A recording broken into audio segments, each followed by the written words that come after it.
Bonjour et bienvenue dans les coulisses de la littérature, le podcast pour tous les aficionados de l'encre et de la plume. Je m'appelle Anna et je suis autrice, éditrice et passionnée de lecture depuis toujours. Dans ce podcast, je vous partage des anecdotes littéraires pour redécouvrir les chefs-d'œuvre de la littérature et leurs auteurs sous un nouvel angle, mais aussi une mise en perspective de certaines problématiques actuelles de la littérature. Alors, prêt à entrer dans la secte des adorateurs de mots avec moi ? Bonjour à toutes et à tous, je suis ravie, comme chaque semaine, de vous retrouver pour une nouvelle anecdote littéraire. Aujourd'hui, notre périple ensemble, que dis-je, notre périple, notre odyssée, nous ramène plusieurs siècles en arrière, au XVe siècle précisément, puisque je vais vous raconter l'histoire de la première querelle littéraire française. Non pas la querelle ultra connue des classiques et des modernes, mais bien celle qui opposa la première femme écrivaine ayant vécu de sa plume à un homologue. C'est également pour moi l'occasion de vous parler d'une autrice, l'une des premières écrivaines professionnelles en France, qui reste largement méconnue, Christine de Pisan. Vous verrez, il y sera question du roman de la rose, un classique de la littérature médiévale, et d'une autrice qui n'avait pas sa langue dans sa poche et qui portait déjà haut et fort des revendications pour lesquelles le terme anachronique féministe irait pourtant à ravir. Mais bref, avant toute chose, de petites présentations s'imposent, Christine de Pisan et nous devons d'abord faire plus ample connaissance.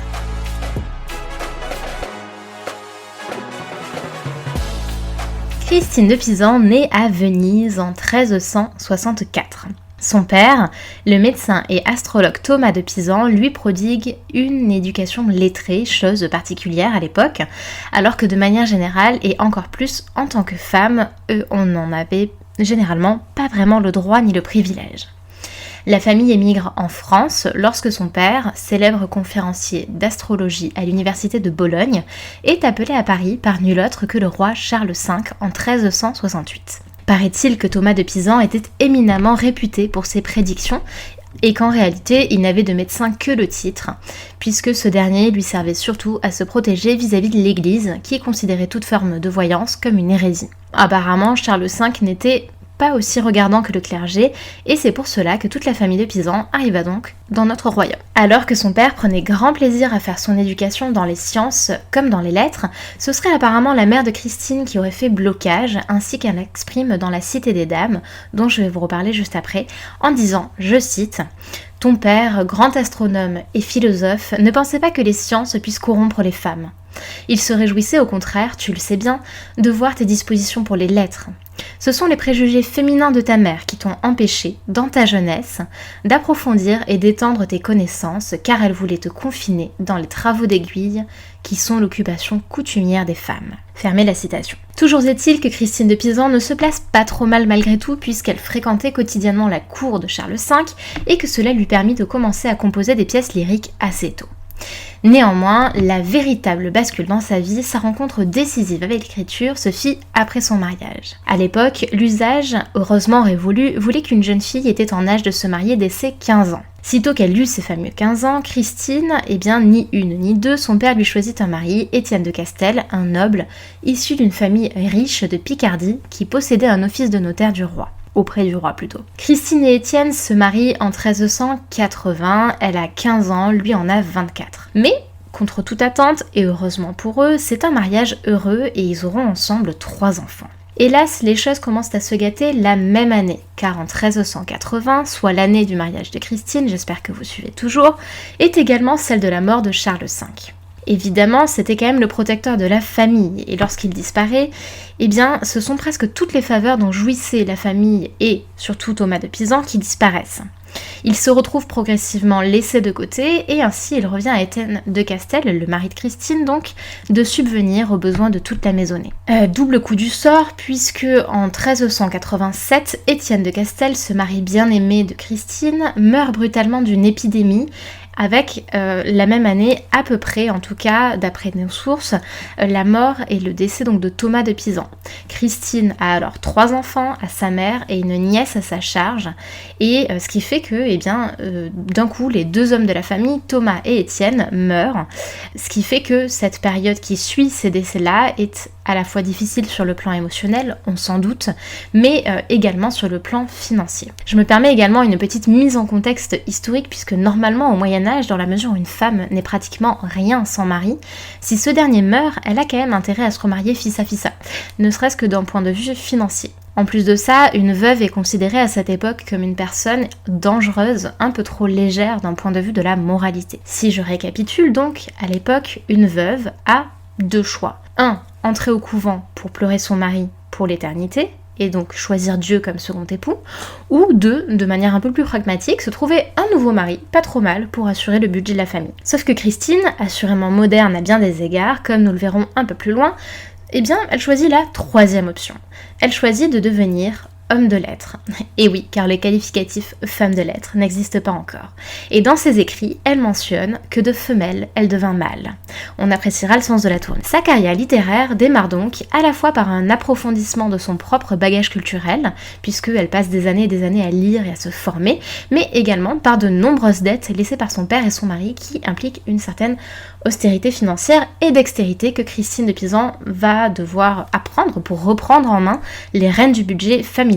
Elle commence par des compositions poétiques et en 1399, il y a son premier ouvrage qui s'appelle Le Dix de la Rose qui paraît. C'est un poème allégorique qui défend les femmes contre les préjugés misogynes qui circulent à la rencontre de son temps. La même année à peu près, elle fera également la rencontre intellectuelle avec Boès, qui lui donne goût à la philosophie et à la politique. Et là, cette femme, assez intrépide, décide de sortir des domaines traditionnellement alloués aux femmes, c'est-à-dire surtout la poésie et en tout cas, disons des propos et des sujets qui s'en tiennent au foyer et à la sphère privée, l'amour, les sentiments, le domaine conjugal, de manière un peu plus large, pour se tourner vers des écrits politiques, philosophiques et même, et c'est là que c'est assez intrépide, militaires. Elle écrira ainsi un traité de faits d'armes et elle narrera également le règne de Charles V. Son ouvrage le plus connu, du moins de nos jours, ça reste La Cité des Dames, un livre achevé en 1405 qui est le récit d'une cité imaginaire qui serait peuplée exclusivement de femmes illustres. Son objectif principal est de contrebalancer les stéréotypes qui existent à son époque et de défendre la valeur des femmes dans la société et surtout leur rapport intellectuel. Elle y décrit et elle y célèbre les réalisations de femmes dans divers domaines, tels que la littérature, la politique, la guerre, la religion et la philosophie. Et pour cela, eh bien, elle met en avant des figures historiques et mythologiques telles que la reine de Saba, Hélène de Troie, la Vierge Marie, voilà, mais de nos jours, ça fait un peu moins consensus. Cela étant, eh bien, si on le replace dans le contexte religieux et intellectuel du XIVe siècle et du XVe, c'est tout à fait cohérent. Toutefois, eh bien, Christine de Pisan s'illustre également, non pas que par son militantisme envers les femmes, ce qui serait déjà énorme, mais également envers la paix. On a également retrouvé, et on a toujours, donc notamment à la Bibliothèque nationale de France, de nombreuses lettres qui nous sont parvenues, où l'on voit que Christine de Pisan écrivait à divers seigneurs et souverains de l'époque pour militer en faveur de la paix, notamment pendant la guerre civile entre les Armagnacs et les Bourguignons. Je ne vais pas entrer dans les détails historiques, c'est un petit peu compliqué, mais il y a un double contexte, il y a celui de la guerre de 100 ans qui oppose la France et l'Angleterre, et une crise de souveraineté lorsque, eh bien, suite au décès de Charles V, c'est Charles VI qui lui succède, mais qui sombre dans la démence. Donc on va avoir 2 branches cadettes de la dynastie royale des Valois qui vont s'opposer durant le premier tiers du XVe siècle, de 1407 à 1435, et qui vont en fait livrer non seulement bataille, mais également enliser la France, du moins sa moitié nord, dans une véritable guerre civile. Et là, eh bien, on a Christine de Pisan qui adresse un peu à foison des lettres justement pour militer et pour trouver une solution diplomatique en faveur de la paix et pour faire taire les armes. Ce qui est assez incroyable, en tout cas moi de mon point de vue qui découvre Christine de Pisan à l'occasion de cet épisode et qui me plonge dans son œuvre, c'est de voir qu'avant l'invention de l'imprimerie et donc avant la prolifération potentielle des livres, Christine de Pisan fait partie des premières autrices à avoir su vivre de sa plume.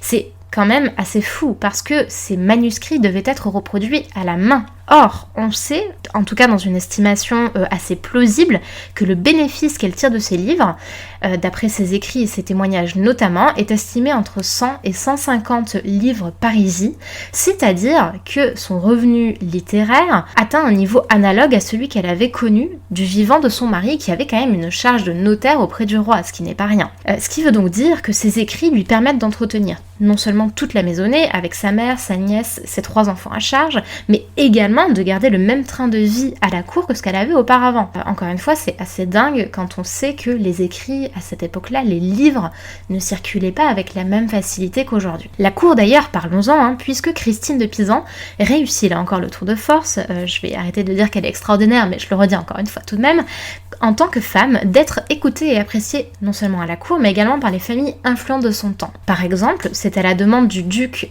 Philippe de Bourgogne qu'elle va rédiger la biographie du roi Charles V dans un livre qui s'appelle Le livre des faits et bonnes mœurs du roi Charles V le Sage. Elle correspondait en outre de manière active à l'époque avec des philosophes et des clercs réputés comme Jean de Montreuil, et d'ailleurs je vais en parler juste après, ou encore Jean de Garçon. Christine de Pisan meurt à peu près aux alentours de 1430, la date exacte de sa mort n'est pas connue, tout comme d'ailleurs les circonstances de sa mort qui ne sont pas tout à fait clairement établies. Mais bon, c'est dans ces eaux-là, donc plus ou moins vers la fin de la guerre civile dont je vous ai parlé, et après, la fameuse querelle littéraire autour du roman de la Rose qui l'impose comme vraiment une écrivaine, qui lui donne une stature d'autrice à l'époque, et c'est d'ailleurs l'anecdote du jour, puisque je vous parle de cette querelle-là. Je l'ai déjà glissé en parlant de son œuvre La Cité des Dames, mais vous l'aurez compris, Christine de Pisan est une féministe avant l'heure, ou alors si vraiment on a une petite dent contre ce terme et qu'on ne souhaite pas l'employer, disons une personne engagée. Or, en 1401 et 1405, pendant même d'ailleurs ces 4 années tout de même, il y a un débat virulent, célèbre, littéraire, qui va opposer Christine à un confrère au sujet d'un roman qui est resté célèbre et qui est encore considéré comme étant un des plus emblématiques de la littérature du Moyen-Âge, à savoir le roman de la Rose, un roman écrit par Jean de Meun et Guillaume Lauris. Pourquoi est-ce que c'est un débat qui est considéré comme étant la première querelle littéraire ? Parce que c'est la première querelle qui va s'attacher à l'essence esthétique d'une œuvre, à son style, à sa forme et également à son fond, on le verra. Déjà, petit point sur le roman, de quoi est-ce qu'il parle ? Bon, de manière assez peu originale, j'ai envie de dire, c'est bêtement une histoire d'amour, celle d'un jeune homme qui est appelé le rêveur, qui est amoureux de la rose et qui cherche à en faire la conquête. Rose qui, bien évidemment, symbolise la femme. C'est un roman allégorique qui compte plus de 20 000 vers et au sein duquel l'amant part du coup en quête de la rose. Petite précision, c'est donc un roman à 4 mains, mais qui a surtout été composé en 2 temps. Un petit peu comme à l'époque on construisait les cathédrales souvent sur plusieurs siècles, eh bien le roman de la Rose c'est la même chose. Il y a d'abord une première partie qui est écrite par Guillaume Lauris au début du XIIIe siècle et une seconde partie qui est la plus controversée et celle d'ailleurs contre laquelle s'oppose avec virulence Christine, écrite par Jean de Meun. Je reprends, on a donc l'histoire d'un rêveur qui entreprend un voyage allégorique dans un jardin qui est clos, qui symbolise l'amour courtois.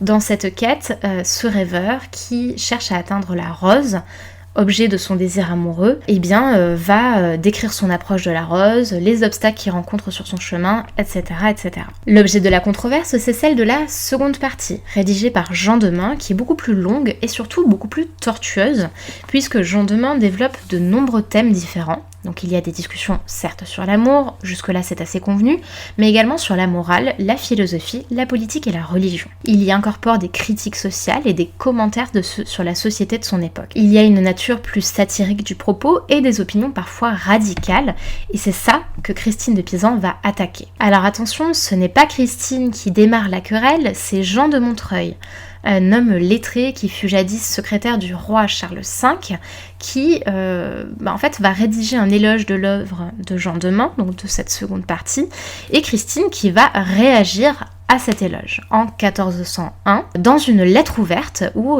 elle, pour le coup, elle dénonce le mauvais goût et la pauvreté d'esprit, rien que ça, de Jean de Meung. Elle lui reproche notamment sa haine des femmes, l'indécence de ses propos et la fin du récit qu'elle juge amorale et choquante. Elle va s'appuyer sur sa position atypique de femme écrivain pour critiquer cet aspect de l'œuvre. Selon elle, donc, en fait, les termes employés qui sont donc non seulement indécents et de mauvais goût, ne peuvent ni servir le style, ni la visée morale qu'affecte leur auteur. Elle s'attache également, donc ça c'est un peu sa spécialité, j'ai envie de dire, à défendre l'honneur des dames, accusées de débauche et d'inconstance, et donc encore une fois à démonter les préjugés misogynes de son temps qui nuisent à la considération qu'on porte à l'intellect et à la portée que peuvent avoir les femmes dans la société. En dépit de l'écho et de l'immense accueil qui est réservé dès le début au roman de la Rose dans la tradition littéraire française, cette querelle aurait pu rester une discussion privée et sans aucun écho pour la postérité. Et là où en fait cette discussion est devenue un débat et un fait de société, et c'est ça qui est intéressant, c'est que, en particulier, Christine de Pisan va considérer que ce débat et son avis à ce propos peut prendre la forme d'un texte, d'une lettre ouverte qui va être publiée et va être proposée pour lecture à la société. Et donc à un cercle qui va au-delà d'une correspondance intime qu'elle aurait pu avoir avec Jean de Montreuil. Christine considère notamment que sa contribution au débat fait partie intégrante de son œuvre littéraire et donc elle rédige ces fameux épîtres sur le roman de la Rose qui vont d'ailleurs marquer un tournant dans sa carrière d'écrivain. Elle, à cette époque-là, elle est encore plus ou moins dans une poésie lyrique courtoise et donc dans un cercle qui est celui de la cour, donc finalement assez fermé, et qu'elle pratiquait à une littérature beaucoup plus engagée qui va toucher à des sujets divers tels que la morale, la politique, la religion, la science, etc. Et surtout, elle va revendiquer un statut particulier d'intellectuel qui s'inscrit dans les débats de son temps et donc revendiquer la possibilité pour une femme qui est donc de par son sexe de base exclu de la société, cette postérité et surtout son appartenance à la res publica, à la chose publique. La querelle va ainsi opposer au XVe siècle deux groupes de savants. D'un côté, Christine de Pisan, donc en fait les adversaires du roman de la Rose, avec Jean de Garçon, donc ça c'est les côtés pour. Donc Jean de Garçon c'était le chancelier de l'Université de Paris et un grand moraliste. Et de l'autre côté, Jean de Montreuil, qui était prévôt de Saint-Pierre-de-Lille, notaire et secrétaire du roi, avec également Pierre et Gontier-Coll, qui eux, encensent le roman de la Rose. Serait-ce donc ainsi que notre tradition et notre goût français pour les débats et les polémiques seraient nés au tout début du XVe siècle par le truchement de manuscrits enliminés et d'intellectuels de cercles divers, provoqués et contredits par une femme qui osait sortir des sentiers battus à l'égard de son sexe? Peut-être ou peut-être pas, mais moi en tout cas, j'apprécie beaucoup cette idée et c'est celle que je vais choisir de retenir pour vous saluer aujourd'hui. À bientôt. Les dessous de la littérature, c'est tout pour aujourd'hui. On se retrouve la semaine prochaine et surtout, n'oublie pas de t'abonner pour recevoir tous les derniers épisodes. À bientôt.